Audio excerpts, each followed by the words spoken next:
Pour ceux d'entre vous qui doutent encore du fait que l'Afrique est clairement l'endroit dans lequel il y a le plus de potentiel en termes de business sur la planète, cette vidéo elle est faite pour vous. Aujourd'hui, je suis à Dakar, au Sénégal, à la rencontre de Bambalo, un entrepreneur qui a quitté la diaspora il y a de cela quelques années pour revenir sur le continent, tester l'aventure entrepreneuriale. Aujourd'hui, en à peine quelques années, il a créé une structure qui s'appelle PAPS, qui est dans la logistique et qui fait un chiffre d'affaires de plus d'1 million d'euros, en employant plus de 40 personnes dans son staff. C'est une très belle histoire, comme j'aime bien souvent les appeler, une African Success Story, parce que désormais, le rêve, il n'est plus américain, il est africain. Et j'aime bien mettre en avant ce genre d'histoire parce qu'elle caractérise concrètement ce que beaucoup d'acteurs font sur le terrain. Aujourd'hui, Bamba va nous parler de sa réalité en tant qu'entrepreneur sur le continent, de ses challenges, de ses succès, mais il va aussi vous transmettre à vous de l'énergie, il va vous dire ce que vous pouvez faire à votre niveau. Il recrute d'ailleurs en ce moment des personnes, donc si vous êtes intéressé, si vous voulez faire partie de l'aventure, regardez l'interview jusqu'à la fin, elle est clairement une bonne boule d'énergie. Bamba s'exprime très bien, il est très convaincant, un bon motivateur et je pense que beaucoup d'entre vous vont certainement en tirer le maximum de choses possibles. Des belles histoires comme celle-là, il y en a plusieurs sur le continent. Et en réalité, le but de ce genre d'interview, c'est aussi de vous faire comprendre à votre niveau qu'il y a des choses possibles, clairement. Vous avez bien évidemment toujours la possibilité de croire à la version de l'Afrique qui est un endroit dans lequel il n'y a que des problèmes et des mauvaises choses, ou alors de réaliser que tout ça, finalement, ce sont des opportunités vers lesquelles vous pouvez vous tourner pour pouvoir apporter des solutions. Soyons des acteurs du changement dans notre communauté, dans nos pays, sur notre continent. Retenez bien ce nom, PAPS, parce que je crois et je suis vraiment convaincu de ça, que s'ils continuent de bosser comme ils le font maintenant, dans quelques années, c'est une référence internationale qui va se créer partant de Dakar, d'un bureau et qui demain clairement va illuminer le monde entier. Donc, rendez-vous pour toute l'interview, elle est plutôt intéressante, vous n'allez pas voir le temps passer, je ne l'ai pas vu moi passer et je pense qu'elle va clairement beaucoup vous intéresser.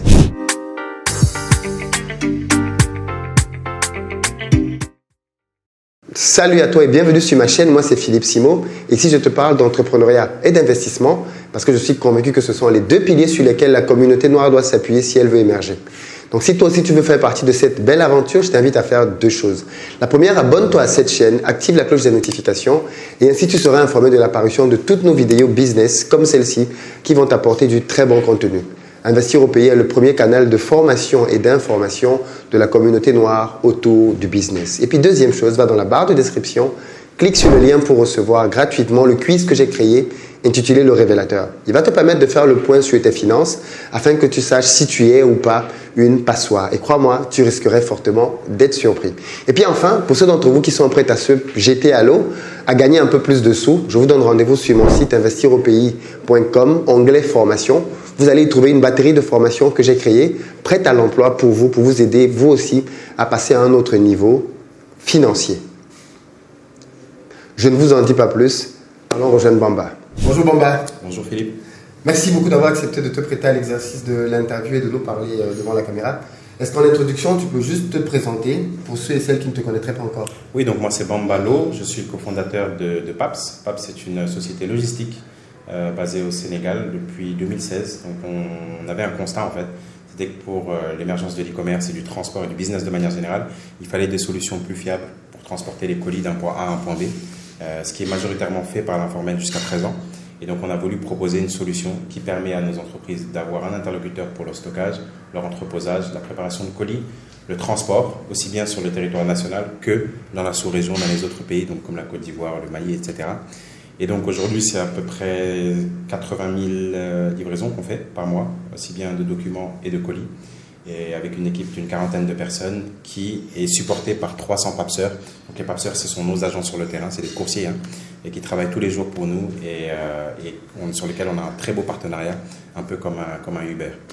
Très bien. Justement, est-ce que tu peux nous dire ce que c'est que PAPS?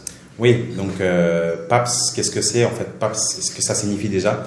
PAPS, c'est un persona. C'est un persona qui s'appelle Papy. Papy, pour nous, c'est le coursier idéal. Donc, il est disponible, il est serviable, il a le sens du service. C'est quelqu'un qui sait attendre le client parce que le client n'est pas là. Et c'est surtout quelqu'un qui sait livrer d'un point A à un point B tout en préservant la confidentialité et la sécurité du colis qu'il transporte. Et donc, de là, en créant ce Papy, en imaginant ce coursier idéal, on en est arrivé à se dire qu'on devait s'appeler PAPS parce que nous tous, on est des papseurs en fait. Commençons par moi jusqu'au coursier qui livre. Et nous tous, on doit véhiculer ces valeurs-là. Alors, très intéressant. Juste qu'on revienne un peu en arrière. 2016, tu lances avec ton associé PAPS. Mais d'où vient ce besoin à ce moment-là, il y a 5 ans à peu près maintenant, de lancer une structure qui va faire de la logistique?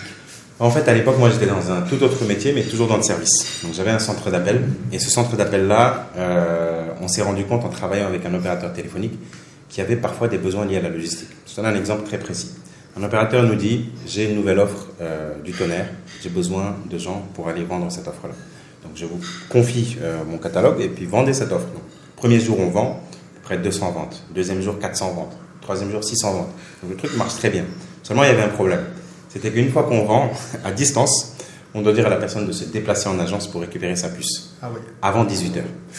Donc, bien évidemment, la majeure partie des gens qui avaient acheté ne venaient pas en agence. Et donc, on a proposé aux clients de livrer à nos frais. On a tenté et on a trouvé que ça marchait.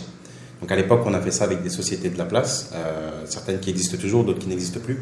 Mais elles réussissaient à faire le job. Il y avait quelques petites choses à améliorer à chaque fois. Et donc, on s'est dit, bon, pourquoi pas l'internaliser et le faire nous-mêmes. Et en internalisant, on s'est rendu compte qu'il y avait beaucoup plus de sujets à adresser. Et donc, c'est là où on s'est réorienté finalement vers PAPS. C'est-à-dire que c'est fini avec le centre d'appel et on va devenir des PAPSeurs. C'est ça. Très belle histoire. Ok, très belle histoire. Et donc, du coup, en fait, c'est intéressant parce que dans beaucoup de pays en Afrique, on a le sentiment que le marché du e-commerce n'est pas prêt. Mais l'une des grosses raisons, c'est la logistique. C'est le fait que quand tu veux envoyer un colis à quelqu'un en Afrique, comment est-ce que tu lui décris? Comme on n'a pas les adresses classiques, tu sais bien qu'on dit souvent en Afrique, on te dit le point de repère, c'est le manguier, quand tu arrives au manguier. Et vous, comment vous faites alors? Puisque vous avez les mêmes difficultés maintenant, comment vous faites pour repérer les gens? Déjà, la première des choses, c'est qu'on a utilisé le manguier. On n'a pas changé ce qui marchait. Parce qu'effectivement, il y a tout un mythe autour il n'y a pas d'adresse en Afrique, mais en fait, il y a une manière de se localiser qui marche. Les gens arrivent à aller à un point B en utilisant d'autres manières peut-être un petit peu plus créatives pour expliquer où est-ce qu'ils habitent. Donc on a utilisé ça. Ensuite, on s'est dit on va essayer de construire une technologie autour de notre métier pour permettre à notre agent de trouver à chaque fois le client qui commande. Et donc ça, c'est d'utiliser la géolocalisation comme une fonctionnalité clé de nos outils. Donc aujourd'hui, on a une application qui est utilisée par le PAPSeur qui lui permet d'avoir son trajet, donc de savoir tout ce qu'il va faire tous les jours avant qu'il vienne chez nous, de savoir quel nombre de colis il va récupérer, de savoir où est-ce qu'il va les livrer et surtout ensuite de pouvoir identifier le client et avoir toutes ses coordonnées, son point GPS, etc. pour pouvoir aller le livrer.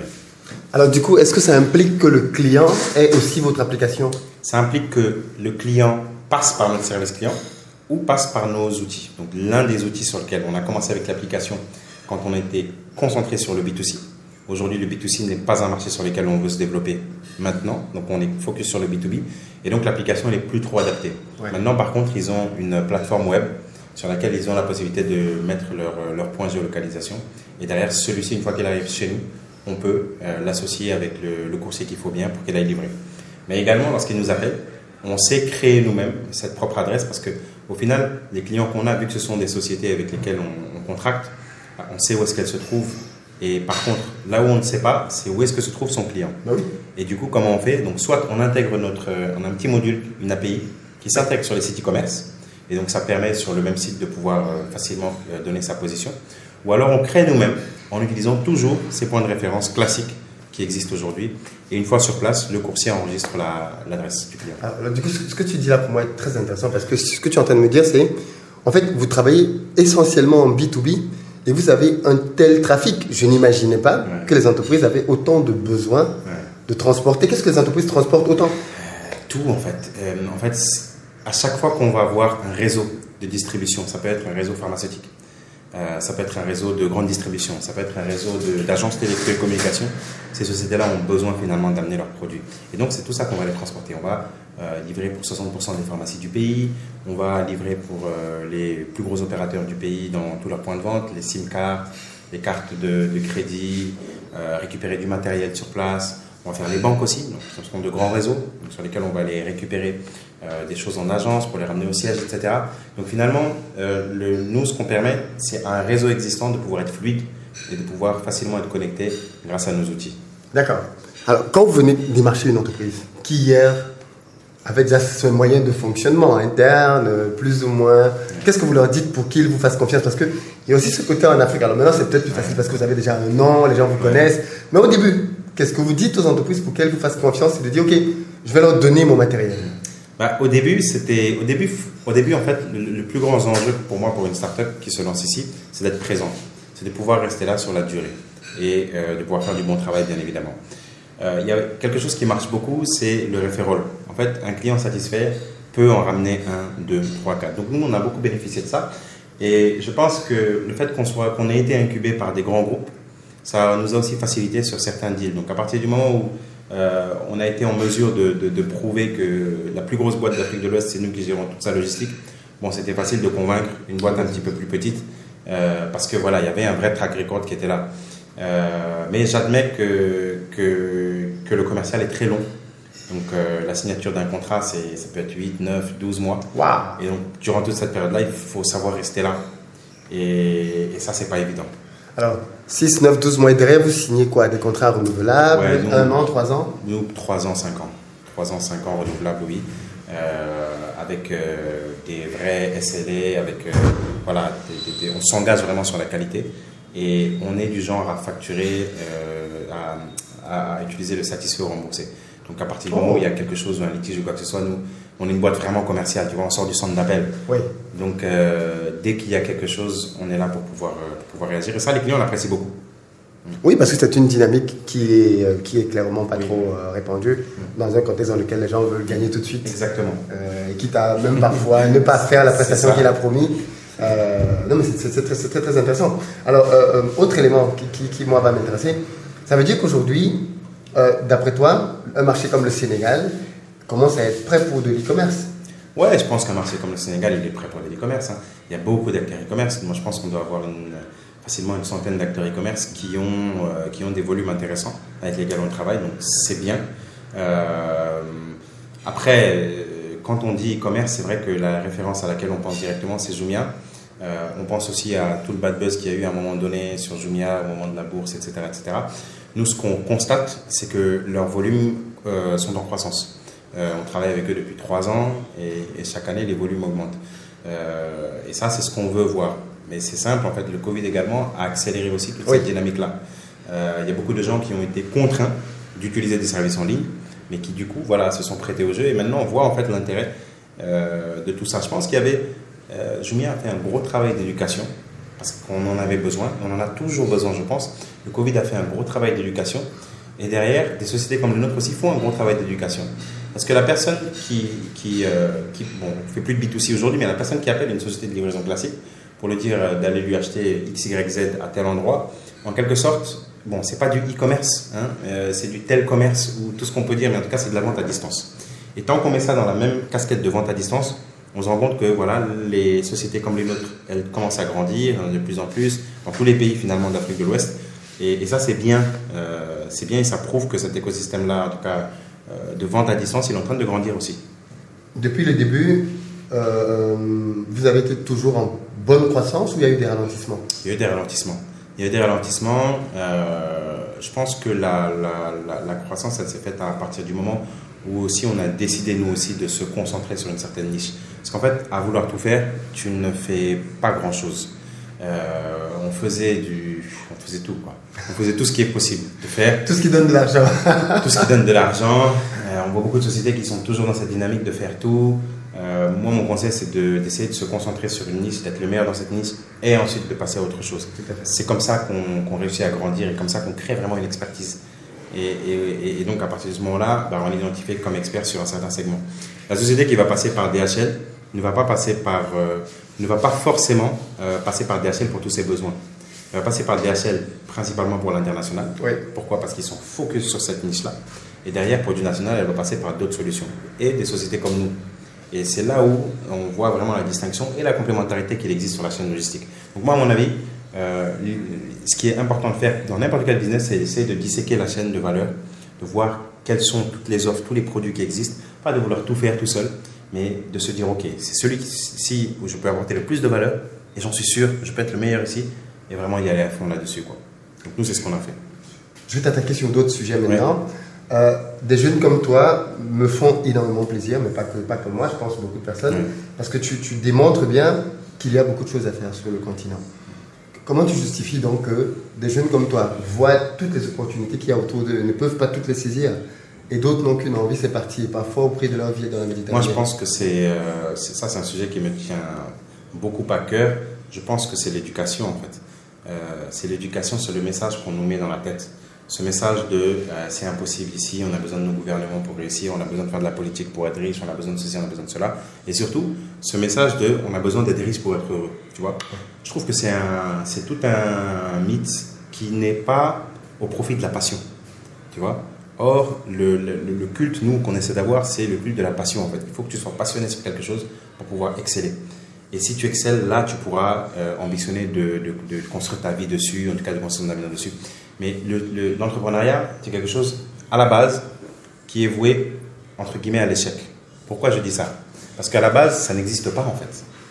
À la base, tu viens pour créer quelque chose. Si ça existe, il y a déjà des acteurs qui sont là, tu crées de la concurrence sur un marché où il y a déjà des gens qui ont déjà des clients. Donc, qu'est-ce que tu apportes en plus? Une fois que tu dis que j'apporte quelque chose en plus, comment tu fais pour pouvoir vivre de ce quelque chose en plus? Est-ce que les gens te font confiance, etc. Donc, c'est tellement dur, de manière globale, que pour pouvoir réussir, si tu n'es pas passionné, s'il n'y a pas une autre force qui te drive, tu ne peux pas réussir. Et je pense qu'on coupe nos passions dès le jeune âge. Tu vois quelqu'un qui dit « Moi, j'aime bien dessiner. À l'école, on va lui dire « Ah, c'est un mauvais élève, il a dessiné dans son cahier parce qu'il n'a pas fait ça. » Mais non, en fait. Les parents vont lui dire « Ça ne donne pas d'argent, arrête ça. » Exactement, tu vois. Va faire ça. Alors que l'histoire, c'est non, c'est ok, voici ce qu'il fait, c'est génial, qu'est-ce que ça peut être? Moi, je regarde des artistes comme Boubou Design, par exemple, tu vois, on voit beaucoup ce qu'il fait, etc. C'est que de la passion. Et c'est que de la passion, et donc, du coup, il nous transmet sa passion, on trouve ça beau, on trouve ça génial, et le gars grandit. Et peut-être que ce sera le plus grand artiste du continent ou du monde, j'en sais rien, mais tu vois, il est drivé par autre chose que l'aspect je veux entreprendre, et je pense que ça nous fait défaut. Dont on a eu des concurrents qui se sont créés juste parce qu'ils pensaient que notre business est bien, tu vois. Or, c'est pas ça la motivation. La motivation, elle est autre. Et c'est trouver le problème, essayer de résoudre le problème. Le problème à l'époque, c'était notre centre d'appel, c'était les puces, c'était la qualité de service, comment on réussit à y répondre. Et du coup, on réussit à y répondre, d'autres clients viennent. Et je pense que c'est ça. En fait, ce que tu dis là, c'est ce que je vois beaucoup d'entrepreneurs et personnellement aussi dans mes business savoir. C'est en fait savoir écouter le marché. Avoir la flexibilité, parce que, après je vais te poser cette question, mais il y a beaucoup de personnes qui, pour moi, sont très têtues. C'est-à-dire, c'est bien d'être, les entrepreneurs, généralement, ils sont têtus. C'est-à-dire, ils ne lâchent pas une idée facilement. Mais il y a la mauvaise têtutesse qui consiste à ne pas avoir la flexibilité, qui consiste à se rendre compte que là, il faut prendre un virage, en fait. Et toi, donc, à ton niveau, qu'est-ce que tu penses caractériserait un bon entrepreneur? Pour toi, ce serait quoi? Pour moi, un bon entrepreneur, c'est quelqu'un qui sait inclure ses prospects ou ses clients dans ce qu'il va faire pour eux. En fait, à la base, il fait ça pour eux. Là, je te donne un exemple précis. On est en train de refaire une nouvelle solution sur laquelle on va intégrer des nouvelles briques, du warehouse, etc. On a une idée. L'idée, c'est on a 4 ans d'existence. Sur ces 4 ans, on a capitalisé de l'expérience. On sait plus ou moins ce qu'il faut qu'on fasse. Mais en fait, ça, c'est ce qu'on pense. Et ce qu'on pense ne vaut rien. Ce qui vaut, c'est ce que le client nous dit ou c'est ce que le client pense. En tout cas, le client, la personne qui est prête à acheter. Et donc, on veut savoir le plus tôt possible qu'est-ce qu'elle pense de ce qu'on est en train de faire avant d'arriver à shipper un produit et que ce produit-là, il soit totalement hors sujet. Donc, ce qu'on fait, c'est qu'on travaille sur des méthodologies qui existent et qui sont accessibles à tout le monde. Par exemple, la méthodologie agile, tu vois, des sprints bien précis sur lesquels on découpe en fait le projet en minuscules actions. Et chacune de ces actions, on veut que le client nous les valide. Et donc, on l'intègre le plus tôt possible dans cette dynamique-là. Ça, c'est pour nous permettre de créer quelque chose qui va être utilisé demain. C'est ça qu'on veut. On a fait des erreurs parfois, on a shippé des produits sur lesquels on était les seuls à voir le produit. La presse parle du produit, c'est bien. Et ça aussi, c'est quelque chose sur lequel moi, j'alerte des entrepreneurs, tu vois, parce que le problème de la presse, c'est bien, ça nous fait du trafic, ça nous fait du buzz et tout, mais la presse n'est pas le client. Tout à fait. Et donc, à partir du moment où la presse valide un produit, ça ne veut pas dire que le client va valider ce produit-là, tu vois. Et le truc, c'est que parfois, entrepreneur, il faut bien faire la distinction entre travailler pour son client et travailler pour la presse. Tu vois, j'ai eu un article, c'est cool, tous mes potes m'ont envoyé un message. Ok, je vais essayer d'en avoir un autre, et puis je suis le star. Ouais. En fait, c'est ça. Tu as un sens l'ego exactement. Et pas le besoin du... Pas le besoin du client. Donc, tu vois beaucoup d'articles, tu regardes la dernière mise à jour du produit, 2017, 2016, non. Est-ce qu'on travaille toujours sur ce produit-là? Est-ce que le client, on l'intègre pour qu'il nous donne du feedback et il nous dise qu'est-ce qu'il veut avoir ce client-là? Comment il va faire pour dépenser plus chez nous, ce client-là? Quels sont, chez lui, les autres départements ou les autres briques de business qu'on peut gérer tout en restant dans notre mission et dans notre secteur d'activité. Ça, pour moi, c'est l'entrepreneur parfait. Le gars qui se pose ces questions-là, il se dit, j'ai un client A, je l'ai eu sur service A, demain, est-ce que je peux l'avoir sur ABC? Parce que c'est ça, en fait, faire du business développement. Et à la fin de la journée, nous sommes des boîtes commerciales. On doit vendre. Tu vois, c'est pour ça qu'on est là.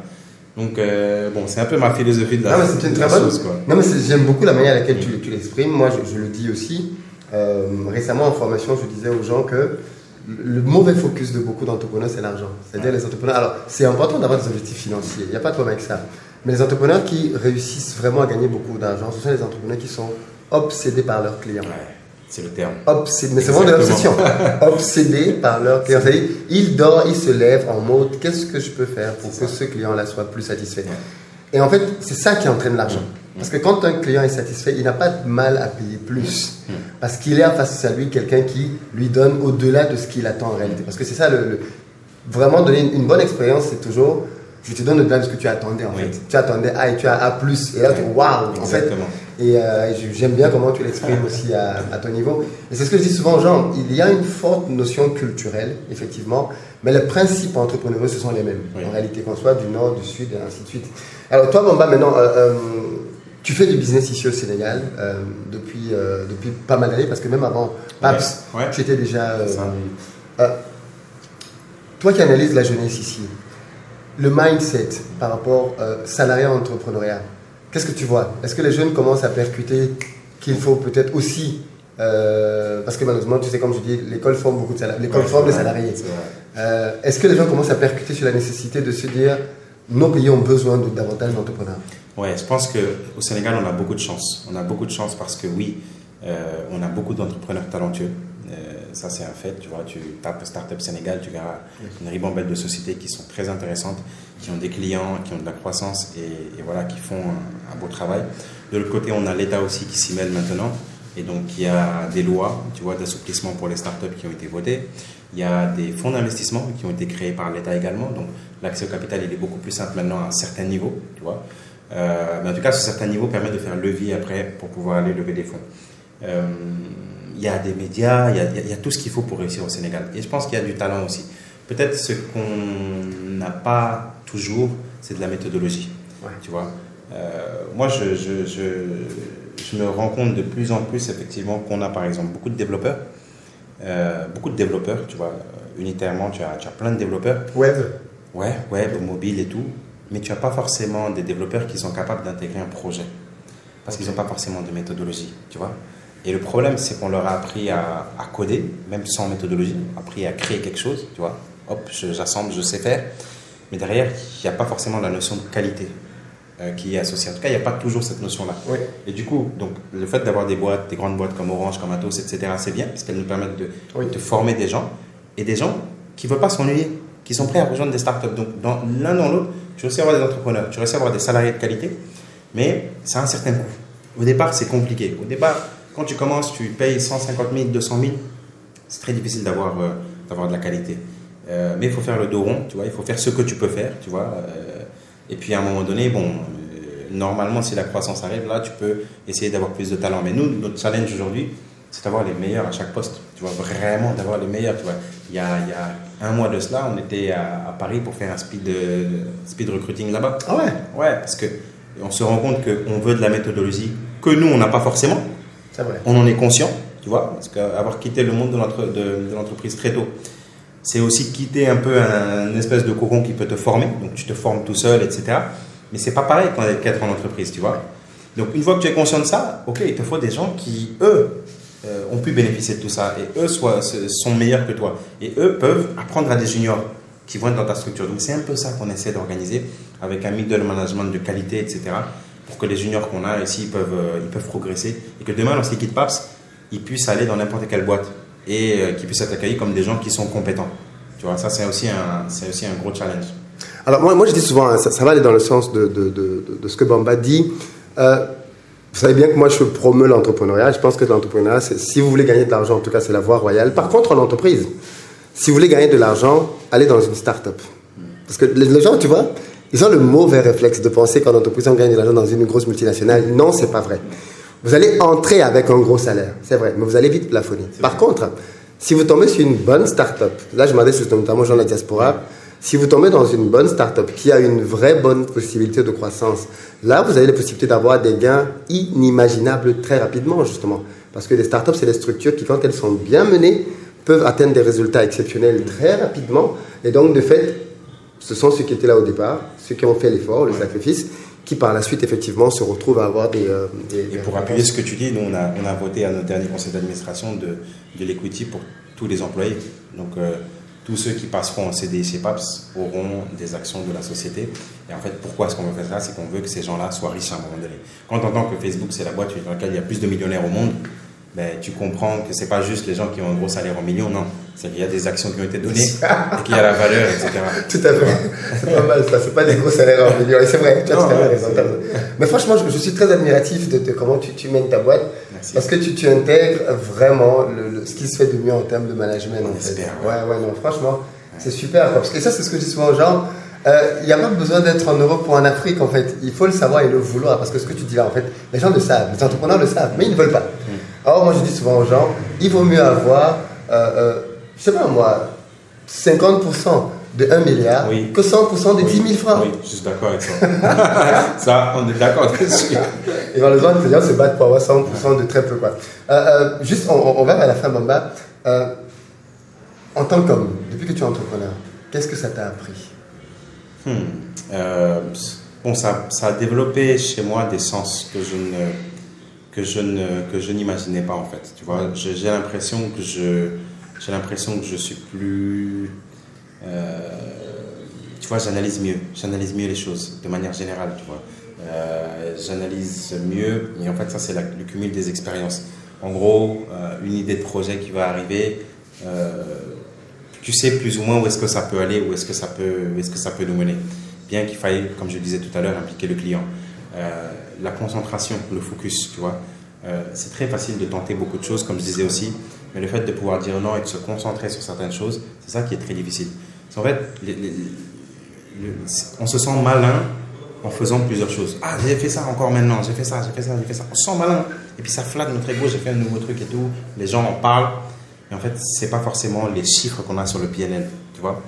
Ça a développé chez moi ce sens aussi comptable, analytique, financier.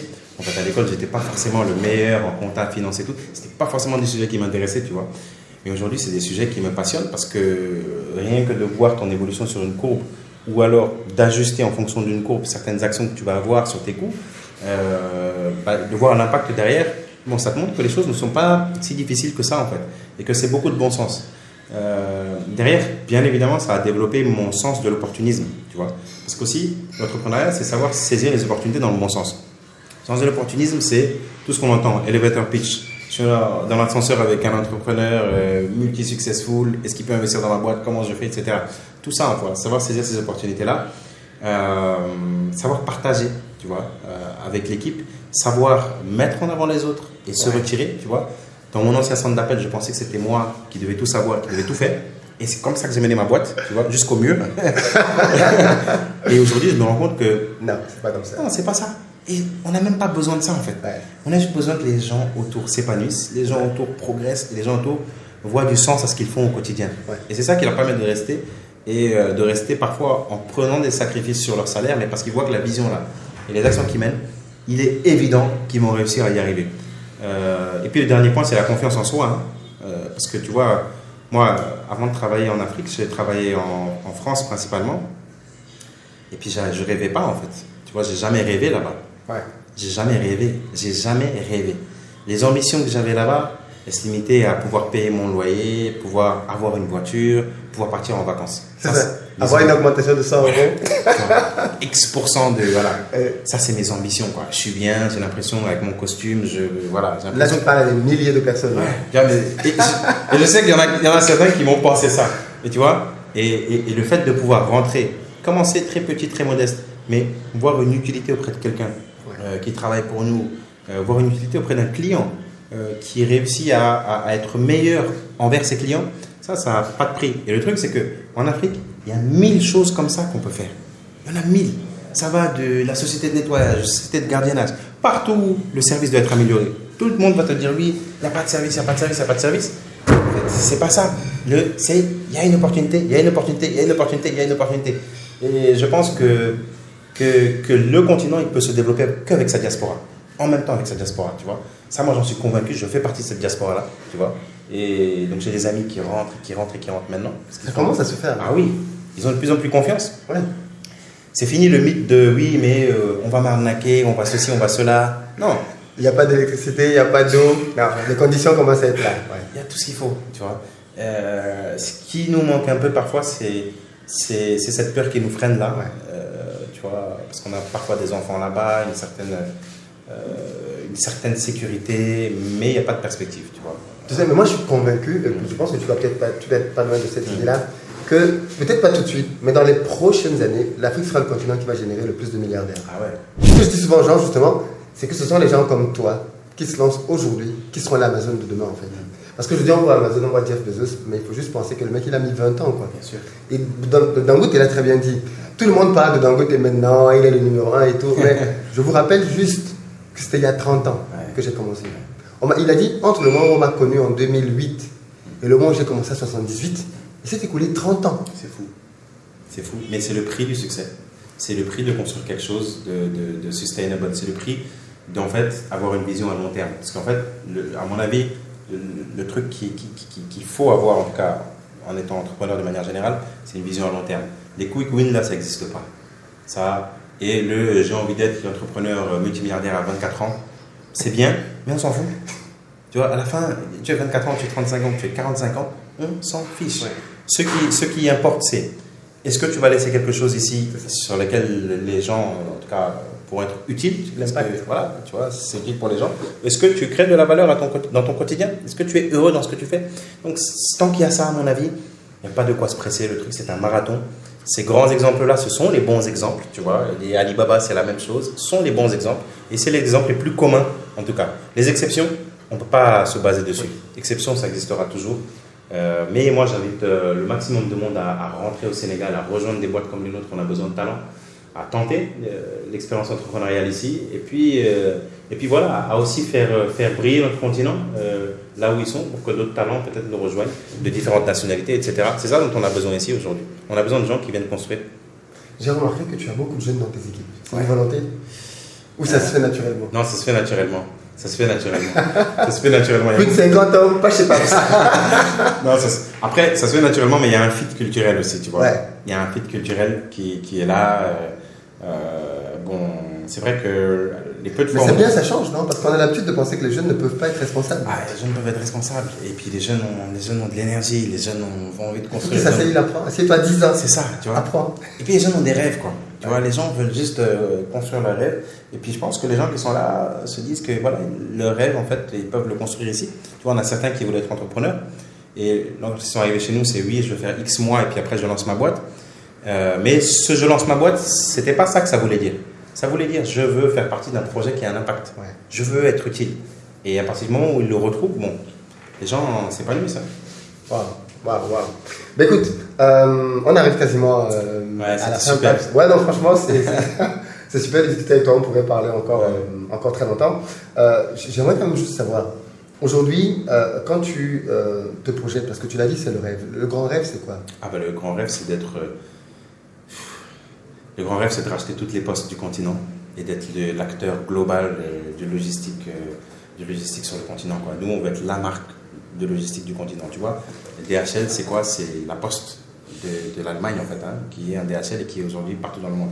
Partout, les UPS, etc., c'est toujours la même chose, c'est toujours la même histoire. Nous, on veut être cette histoire en Afrique, on veut être la marque de qualité, tu vois, et qui propose un service à tout le monde et qui permet à tout le monde de faire du business plus facilement. Tu vois, on permet aux gens de faire du business plus facilement. Et de l'autre côté, on permet à des indépendants, des flottes indépendantes de grandir et de s'émanciper. Aujourd'hui, quand on se dit on a 300 papseurs, et ça, c'est l'une de nos plus grandes fiertés. Bien sûr. Moi, je m'assure avec des papseurs, ils me disent je gagne 400 000 francs CFA. Le gars gagne 75 000, tu vois. Et ça, c'est... 400 000 francs en tant que papseur. Ouais, et c'est que tu réussis à partager la richesse. Ouais. Tu vois. C'est-à-dire que ça veut dire qu'il aurait pu gagner 75 000 et on se met le reste dans notre poche. Oui. Mais ça, c'est pas ça. C'est pas ça. Il faut que ce soit win-win. Oui. Et si on réussit à faire ça, on réussit à créer de l'emploi, on réussit à créer. Et là, on réussit à créer une espèce d'empire, un mouvement et qui a plus de force qu'une idée, tu vois. Et c'est ça qu'on veut faire. Et pas faire ça pour se dire après, oui, on a créé. Non. On veut que chacun s'y retrouve, chacun est entrepreneur dans le système, tu vois. C'est ça. Ça, c'est le rêve, quoi. Mais en fait, tu appliques à merveille un des conseils qu'un de mes mentors me donnait par rapport au management. Il disait, un bon manager, Philippe, c'est quelqu'un qui travaille pour satisfaire ses équipes. Ouais. Ah oui. En contrepartie, il va recevoir le retour de ça. Mais c'est quelqu'un qui connaît suffisamment ses équipes pour savoir que pour Awa, son objectif à la fin de cette année, c'est d'avoir 10 millions. L'autre, son objectif, c'est de pouvoir envoyer ses enfants à l'université. Elle, son objectif, c'est... Et en fait, il se bat pour ses équipes. Le truc, c'est juste qu'en se battant pour ses équipes, s'il parvient à faire que le mec fasse 10 millions de chiffre d'affaires, la répercussion pour lui est qu'il va en faire certainement de ce côté aussi. Mais son focus n'est pas une fois de plus combien de mois. Parce qu'en fait, c'est ça le mauvais focus, c'est travailler pour que je gagne moins. Non, ce sera une conséquence. S'il réussit à faire 400 000, c'est que moi j'ai réussi à gagner. C'est ça. Et tant que cette conséquence et cette règle, on réussit à la respecter, on est bon. Et tu sais, il y a beaucoup de programmes, en tout cas RSE, qu'on essaie de tourner autour de nos papseurs pour qu'ils deviennent de plus en plus autonomes. Tu vois, on a une académie en interne, je ne vais pas parler de ça, mais cette académie, sa vocation, c'est de faire en sorte que le papseur qui vient chez nous à jour 1, demain, il puisse gérer une petite flotte. Donc on le forme. On va le former au métier. Ensuite, on va le former à la compta. Ensuite, on va le former au service client. Et ensuite, on va lui donner un leasing de véhicule, un véhicule. Ensuite, on va lui donner 2 véhicules, une fois qu'il a payé. Ensuite 3, ensuite 4. Mais qu'est-ce que ça fait? Pour nous, on a quelqu'un qui est là sur le long terme. Donc, son expérience, sa qualité augmente, notre qualité de service augmente. Et lui, en tant qu'entrepreneur, il gagne plus d'argent, il a sa petite flotte et il est entrepreneur sans avoir à se soucier du client. Puisqu'on gère toujours le client. On le met juste en relation, tu vois. Et là, ça nous paraît comme un modèle qui est fair pour tout le monde. Je pense que tu vas dire quelque chose qui va encourager beaucoup de gens. Comment ça se fait? Quoi ta relation avec les banques?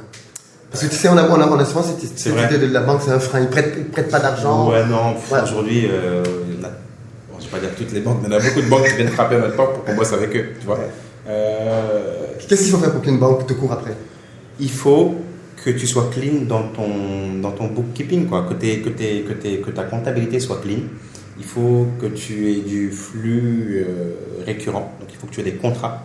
Et à partir de ce moment-là, la banque, elle sait prendre du risque. Nous, je me souviens, je pense qu'on faisait un truc comme peut-être 10 millions, 15 000 euros quand les banques ont commencé à nous dire oui, on veut commencer à bosser avec vous. Pourquoi? Parce que le truc était clean dès le début, en fait, tu vois. Il n'y a rien sur les chiffres que tu peux te dire que les gars là ils font des choses bizarres avec. Et la banque elle veut ça, la banque elle veut juste s'assurer qu'elle va gagner, en tout cas que son argent va rentrer. Bien sûr. Moi je pense que franchement j'ai pas vécu ça. J'ai vécu ça quand j'étais pas clean dans mon bookkeeping, dans mon ancienne activité. Voilà. J'ai vécu ça quand moi-même j'étais pas carré en fait. C'est ça. Là oui bien sûr ils étaient pas carrés avec moi. Mais le jour où je suis devenu carré, les banques elles sont carrées. Et les banques aident des sociétés, toutes les industries que tu vois ici, on te dit telle grosse boîte, c'est les banques qui les ont construits. Il n'y avait pas encore de fonds d'investissement. C'est aujourd'hui qu'on est là à fonds d'investissement. Mais la banque reste une très bonne alternative et la banque prête. La banque prête. Tu confirmes ce que je dis, ce que d'autres entrepreneurs disent souvent, c'est qu'en fait, il faut juste comprendre, parce que beaucoup d'entrepreneurs ne le comprennent pas, il faut comprendre ce qui est important pour la banque. Ouais. Quel est le message qu'il faut donner à la banque? Quels sont les éléments qu'il faut lui produire? Quand tu as compris ça, la banque n'a aucun point pour te prêter. Parce que c'est son rôle. C'est ça. C'est son rôle de prêter de l'argent. Et elle n'a pas vraiment assez de deal flow. Elle a beaucoup d'informels. Et même quand tu es informel, il y a même des microfinances, etc. qui peuvent t'accompagner. Il y en a beaucoup. Moi, je pense que le tout, en tout cas, c'est de faire les vrais efforts et d'être rigoureux soi-même. Tu vois, on parle beaucoup d'un mot, nous, c'est world class. World class. C'est ça que tu vas entendre dans le couloir. Quand on fait une chose A, on veut que ce soit world class, en fait. Si on dit qu'on répond au téléphone, on veut qu'on réponde au téléphone comme le meilleur service client du monde. Si on dit qu'on livre, on veut livrer comme le meilleur livreur du monde. Ça ne veut pas dire qu'on y arrive tout de suite. Mais c'est l'objectif. Mais c'est l'objectif. Et l'objectif, c'est les certifications, etc., etc., etc.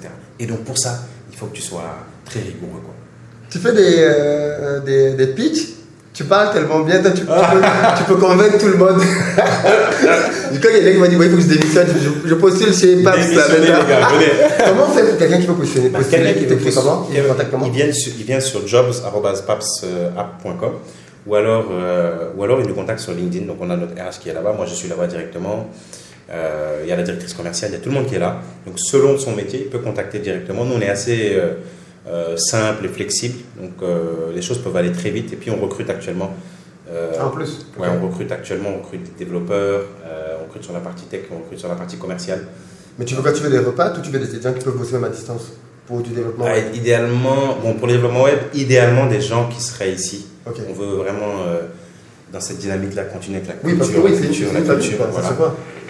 Après, bon, ça ne nous dérange pas forcément de bosser avec en remote si jamais les gens sont là-bas et que le coût oui, parce que c'est ça aussi. Parce que tu as la personne qui est là-bas, souvent elle a des réalités françaises ou européennes ou canadiennes, qui sont les différentes d'ici. D'accord, très bien. Bah, écoute, merci beaucoup. Merci à toi, c'était super. Juste le mot de la fin, je te laisse dire le mot de la fin. Le mot de la fin, croyons en nous, nous tous, croyons en nous, on est maître de notre destin. Faisons un maximum de choses, en fait, il faut les faire, il ne faut pas les penser, il faut les faire. Faisons un maximum de choses, testons. Et puis, aidons-nous, partageons, en fait, ce qu'il y a de beau chez nous. Voilà, donc, merci à toi d'être venu et d'avoir pensé à nous. Voilà, je sais pas trop quoi dire, mais... C'est parfait. Voilà. Merci beaucoup, Bamba. Merci beaucoup, Philippe. Merci.